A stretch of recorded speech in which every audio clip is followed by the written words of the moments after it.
Hello, everyone. Welcome back to Book Experiences with Saf. I am Safia Brown, and here I read for you. Isn't that awesome? If you do not have the time to read a book, I read it, present it, and you get to experience it through activities and discussions. And that's what we do. A new community, a new kind of reading. And we've gone through one book already, and now we're working on the Assertiveness Workbook. If you have not watched it, go ahead to the intro video. Then there's barriers. And today we're doing a reality check, and we're preparing to be more assertive. We're going to just jump right in. But before I do that, I want to say thank you to Chantel, Rolando, Alcinda, and Tammy for being here tonight. And I know that the others who are usually with us would have wanted to be here, but they could not, and they will watch the video afterwards with you. All right, so let's get right into the presentation. Reality check.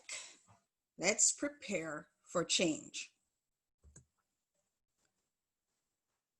Communication styles do not equate with the substance of each individual. It's simply a style that can stagnate, derail, or improve the progression of areas affected by beliefs and communication. Assertiveness is the ideal style of communication as it commands us to be present, respectful of others and ourselves. So, are there alternative ideas that support assertiveness? That's a big, gigantic yes. There are corresponding beliefs that support assertiveness. Unlike negative beliefs that represent a distorted view of the world, these are designed to overcome them without becoming new imposing ideas on their own. So here's an example. This is the personal responsibility example. You are in charge of your behavior. Others are in charge of their behavior.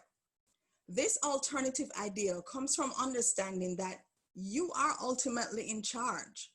This idea of personal responsibility is not new. You already decide what you will do all the time. So a statement like, he or she told me to, and so I had to do it, that is actually not factual. Let's enter into an in-depth review of assertive responses. This list that we're going to be seeing next of alternative responses, they correspond to the distorted beliefs that we covered in barriers. These are key statements that repeat over and over again that your behavior is your decision and others' behavior, that's up to them. All right, I'm going to ask Rolando to read the first 6. I decide for myself what I will and will not do. I am my own judge.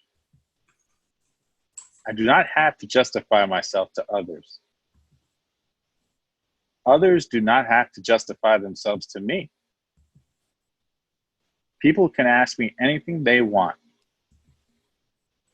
My life is my own, and I can turn down requests made by others if I wish. Very good. Thank you. Thank you, Rolando. Chantel, can you read the other 6 for me, please? People can change their minds. Everyone makes mistakes. This doesn't give control of their lives to others. I do not have to be logical, nor do others. I have the right to be alone. I don't know everything and I don't have to. I have my opinions and convictions and others have theirs. Thank you. Thank you. Alcinda, can you read 3 for me, please? I have the right to protest unfair treatment or criticism. I have the right to ask for help or emotional support. Others can give advice, but they don't make my decisions. All right, Alcinda, I'll ask you to read the other three for me, please. I am not responsible for other people's problems. Others are not responsible for solving my problems. People can ask me anything they want. Direct is usually better. All right, thank you very, very much. So, in your own time, as we think about processing assertive alternatives, I would like you to go back and review these 18 assertive ideas, and you'll be able to read a little bit more on each slide. There are probably a few that you have a hard time believing. This actually could be inhibiting you from communicating more assertively. When you are ready, you will write down in your own words which statements you have difficulty with and the situations you would have had a hard time applying the assertive alternative. Then go ahead and ask yourself these three questions. What do I do instead? What would you like to do? What could you tell yourself when you are next in those situations? How could you remind yourself that behaving assertively is actually an option? Before we get to the assertiveness skills, there are a few last steps to consider. You need to lay the groundwork for change in your life. So we're going to look at a few ideas that will help you to set the stage. 1, assertiveness is what you do, not who you are. 2, allow errors. So allow people to make mistakes when you have been perfectly assertive, and allow yourself to make mistakes while you're trying to be assertive, you probably become a little bit aggressive or passive aggressive. Start easy. Don't try to tackle really hard emotional situations. Go easy. Start off with one person, with probably a person who is not very close to you, don't have a lot of ties to you. Maybe it's at the supermarket or at the car wash, wherever, it's not going to bother you so much after you leave the situation if you get it wrong, right? So we start easy. Number 4, it's not necessary to be assertive all the time. And I think that is the most important thing that I am learning in this book, because there are times that you need to just let something go, right? For the sake of the relationship. So you just kind of check that hey, this is an area I kind of need to work in, and I'm going to choose not being passive, but understanding it's your choice. I'm going to choose not to be assertive right now. I'm not going to use my assertive skill in this situation. Consider your timing. If you are unwell, already overly stressed, bogged down with a lot of things on your mind, and you feel upset over something, that's usually not the best time to start off practicing your assertive skills. And so number 6, it goes into that: strike while the iron is cool. So we're used to hearing the term strike while the iron is hot, because it means that is when the iron can be bent. But when you are starting off with your assertive skills, you actually need to do it when it's cool, in the sense that you're not doing it when you're heated, when you're angry, upset, frustrated, anxious, or the other person who you are going to be communicating with. The bonsai principle is number 7, and that is basically understanding that shorter is better than longer, right? So just like a bonsai tree, it's trimmed really, really, really close to the branches. Everything is short and neat. That is what you want to do when you are practicing your assertive skills. Keep it short, stay in the moment, find out what is affecting you in that moment without bringing the past into it. And so you can just deal with the issue at hand. Remember, you are in charge. Okay? So you may feel as if the person is getting you angry. No, they can't make you do anything. It's your choice. So if you want to be angry, understand that it's your choice to be angry and own it. If you feel intimidated, again, it's your choice. Own it, regardless of if you think that makes you look weak or it makes you look too aggressive. Own up to how you feel and move from there. Try a little humor. And the book tells you to be very careful about this, because sometimes humor can be used to kind of punch jabs, to be extremely sarcastic and really be throwing nails at people under the guise of humor. That is not what this is about. This is about taking the tension off and just allowing yourself, like if you accidentally fall and you're able to laugh at yourself because of the way you fell, maybe you toppled onto the bed or something, and you can just laugh about it. It's that sort of thing. It's being able to take some things that may be a little not serious, but something that you need to deal with. Maybe it is the way a person spells your name or pronounces your name. Maybe you can use humor in a moment like that to kind of soften your correction. Number 10, pick a model. Find someone who is assertive and watch them. 11, consider your safety. This book will always go back to, if there are persons in violent relationships, be very, very careful about how you want to practice your assertiveness. This book is not here to teach you to do that. You need help.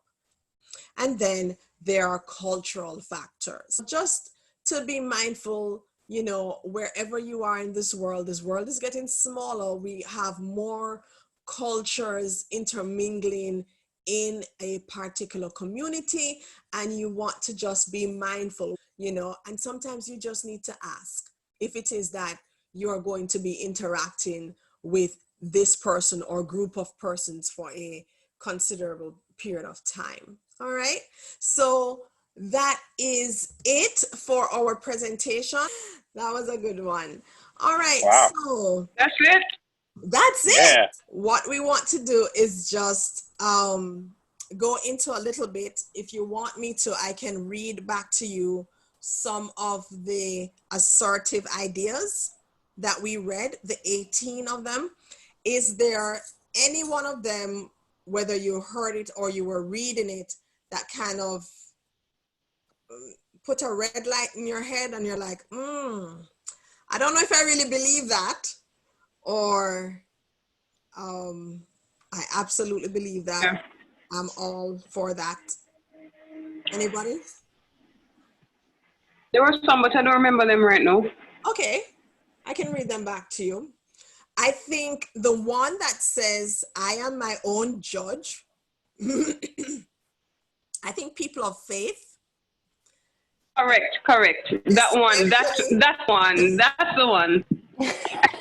Especially very conservative, traditional, faith-based people may have a problem with that one, because in their mind there is a higher power who is the judge of all lives, And so when you now say, I am my own judge, that may But that's not the idea, right? Huh? What was that, Tammy? But that's not quite the idea they're No, trying to bring across. that is not the idea. Mm-hmm. It's not the idea. Right. I'm looking for it in the book. So this one is about passing judgment on other people's Right. and actions.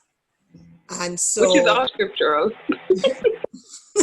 so it really is about saying, hey, my thoughts, my actions are my own. I know the place it's coming from. It can be misunderstood. It can be misinterpreted. And I need to be ready for people to misunderstand me. And I need to be ready to misunderstand people. What was the one about the opinions? Opinions. I Everyone's have my entitled to. opinions and convictions, and others have theirs.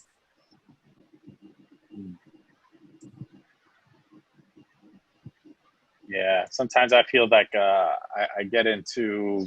It's easy for me to get into arguments because if I read someone as being too direct with their opinion, and I'm willing to listen, but like if they start trying to jam it down my throat, yes, and then I'm like, well, am I supposed to swallow this or can I say something? Sure, I'm going to say something. And I usually say something, and I'll ram my opinion down their throat. So there's no wrong or right there. I mean, but I try to get to the medium place of, okay, if we could both agree on one thing, then maybe there's something to both of our opinions. So. Yeah, I think it's difficult. Let's say you meet in a little fender bender.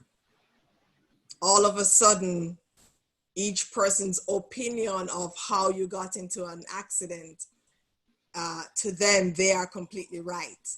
And it's really, really difficult in some conversations to be assertive and to say that they have a right to their own opinion, even if you think it's a lie, or you think it's totally not real, of the event that happened. Yeah, that's a good one. Any other one? Let me see if I can pick out some. Others are not responsible for solving my problems, or I am not responsible for solving others' problems. Yeah, I like that one. I put a star for myself. I am not responsible for other people's problems. Yeah, that one is a little difficult, and I think my culture and my own plays into that. Yeah, and faith-based people may actually get caught with that one too, because I'm supposed to be my brother's keeper. But the book does say that sometimes when you help people out of their problems, you're actually making it worse for them. Yeah, I was gonna say, like, for the other one where it was like, I'm responsible for my own problems. It's like, that's so true for someone. Is like, you can have an issue and you can ask everybody's advice about the issue, like hoping that they'll say something that'll help you make the decision. But ultimately, then you just have 1,000 voices, more voices, like making you confused. And yeah. So, but sometimes it's scary to take responsibility for our own problems. There is a difference, I think, between people just talking at your situation versus you seeking counsel and advice. So let's say it's something to do with investment. If you're just having every single person just give you their opinion about Bitcoin, oh yes, do it, oh no, do it, and they give you all these kinds of stories, versus finding people who you think are good with their money, they're already investors, they have tried it, and finding counsel to talk to you about that. That is different, I find. It's not that they're solving your problems, but you are receiving information so as to make your own decision. This one, let me ask Rolando as a man. I have the right to ask for help or emotional support.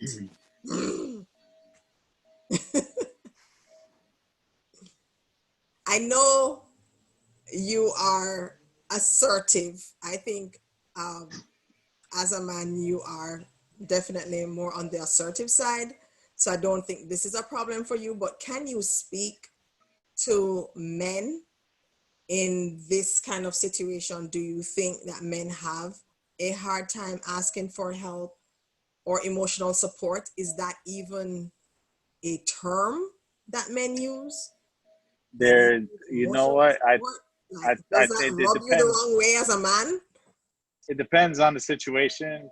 I Mm. mean, there are men that feel that way. I know personally, I know men that are like that. That it's like it's kind of a way over their head to kind of do that. Like they have to kind of step into another zone just to kind of do that. For me, it's not a problem. Right. Because you're just communicating.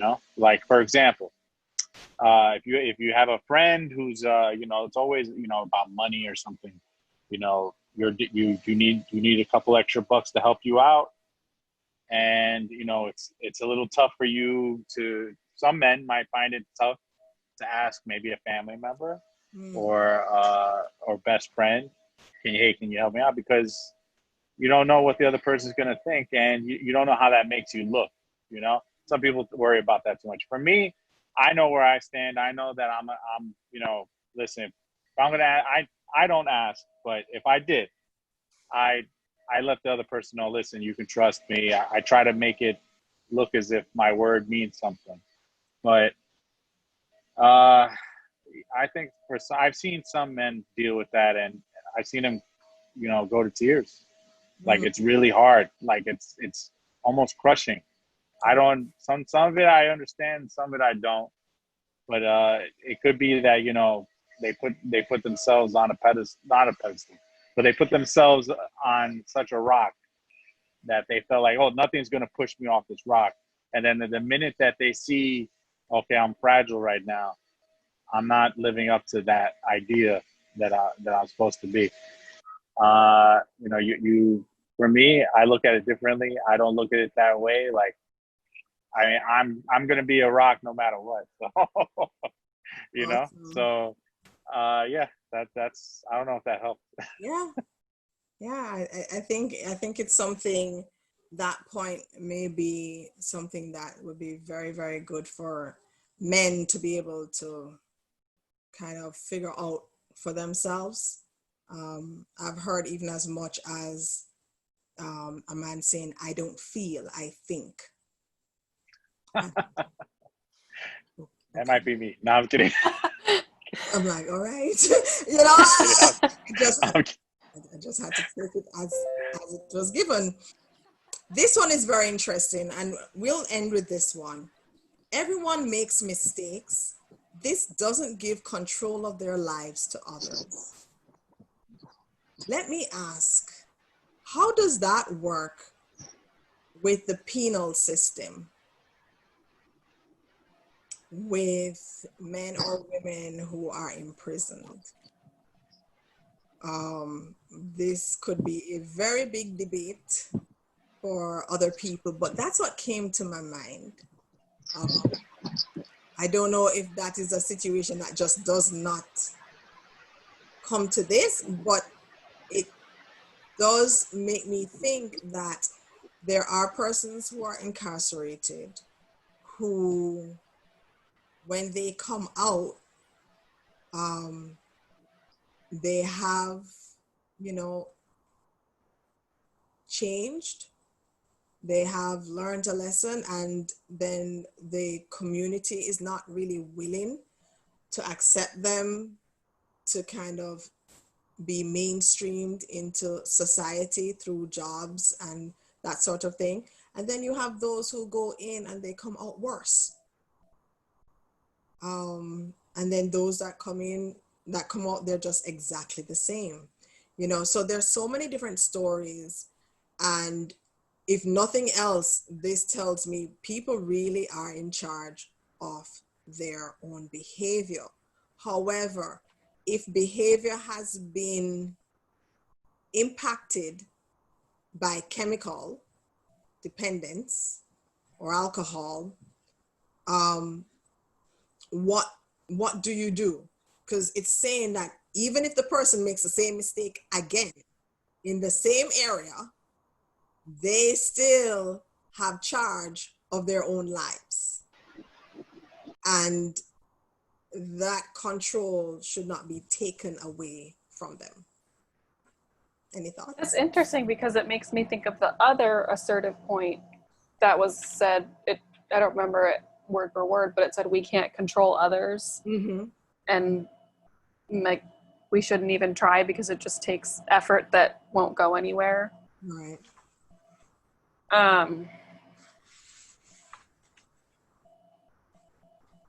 But I don't know, that is definitely like a major question and very relevant for Americans during this time. Yes. Absolutely. It makes me think too of like in California for a while, they had this rule called the 3 strikes rule. And basically what it did was if you got 3 felony charges, then basically your sentence for the 3rd charge would be like a huge sentence, like 70 years, or basically you would be in prison forever. But a lot of the people that this affected were people who were doing like felony crimes, but they were usually like robbing convenience stores or something because they were oftentimes drug users who were doing crimes to support their habit. And so like I think California has done away with the 3 strike laws because the people that kept getting these super long sentences were usually people that would have benefited from like rehabilitation or were, doing petty crimes because their life circumstances had kind of, pushed them into these habits that they kept returning to, but they weren't like hurting people necessarily. Right. So it was for what would be considered, and I don't want to say it this way, petty crimes. Yes, but they were still like felony crimes, like if you robbed someone with a weapon or something like that, or stole from a store, not just like, like running a red light or something like that. I think that is very serious though, when you think about if it's robbing someone with a weapon, them 3 chances at that, to me, that's like, I don't think so. For me personally, I don't agree with that because at some point, if you have had the taste of getting what you want by using force or threat, you will only continue to go and push a little further with what you have been able to gain, So I think in that sense, I don't know if I agree with that rule. Yeah, so like the theory was that it didn't matter. The problem with it was that it didn't matter what the crime was, just that it was your 3rd time. So like if you rob someone with a weapon, you should get a sentence appropriate to that crime. But instead they were just saying like, oh, we've hit you with 3 offenses. So regardless of what the offenses are, your 3rd sentence is going to be really major because you're a repeat offender. Right. But like, instead of dealing with it on a case-by-case basis, it was like, they just cared about the number. And then so people's circumstances and individual stories didn't matter. Wow. Okay. Wow.